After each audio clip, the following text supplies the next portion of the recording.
obviously we've heard all the rumors about the Suns possibly picking up Bol Bol as someone who's covered the Magic. What can you tell Suns fans about him and the upside, but also the work that he needs as a player? Yeah, I mean, the upside, obviously Bol Bol brings a lot of excitement, especially in transition. That combination of size, length, handles, fluidity, it's something special. And there's a clip that always circulates, I think it was against the Hawks, I think a December game. Around that time, he's, going transition between the legs, behind the back, he dunks, the entire bench is like, oh my gosh!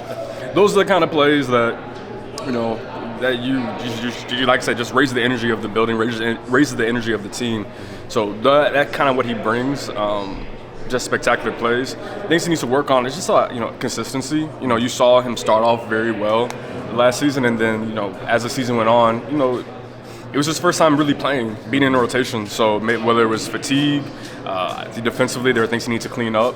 Technique, there was a lot of times that he would catch a ball, trying to attack, and he would either travel or step out. I think more so travel and step out of bounds. So just some technique things he needs to clean up, maybe a couple focus things, especially defensively more than anything else. But yeah, I mean, he's an exciting player. How much impact winning, that's something that helps really work on more, with the Suns, it sounds like, or beyond that. Did it surprise you that the Magic waived him, or was that kind of something that you were expecting? I don't know about surprise. It was just that, that team has so much young talent that has progressed, and Bol was progressing himself, like I said, early on. But then when you get to that midpoint of the year, I think it was like early January, you could tell, like, I think he contracted COVID, and he came back, coming off the bench. He just wasn't the same player after that as he was before that.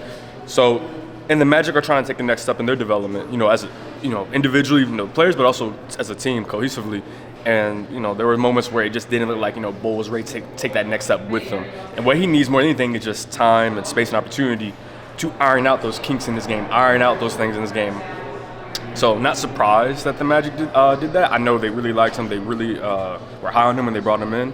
But, if you don't show the progress that, they want to see by a certain time, or there's just a roster crunch, they had to cut somebody to open up a space.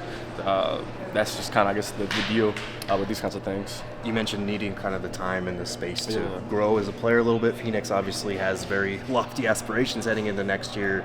Do you feel like that might be a good fit for him, or is it going to be kind of difficult for him to maybe carve out minutes for himself on a team like that? Yeah, that was actually why I was surprised that that was a team that was interested in picking him up, just because that's a contending team. That's a team looking to win the championship, and how much a consistent role can you give a player who needs more time to iron out the kinks in their game? Needs time to may not be there defensively from day one, and needs to work on that. Obviously Bol's going to work on the summer on his game, but he's going to need to play through mistakes, and I just don't know how many mistakes the Suns can afford for him to play through. So I was more so surprised about where he's going to. I thought for Bol it'd be good for him to go to another younger team, or a team that's lower in the standings that can afford to, I guess, let him play through the mistakes. But personally, I just have a hard time seeing him having that consistent role like he did with the Magic. But we'll see. Maybe they're so confident in the group that they have, the vets that they have. They say we can take this high upside bet and see what it turns into. And if not, we move forward with that relationship. But I will say I was more surprised that the Suns were interested rather than the Magic letting them go.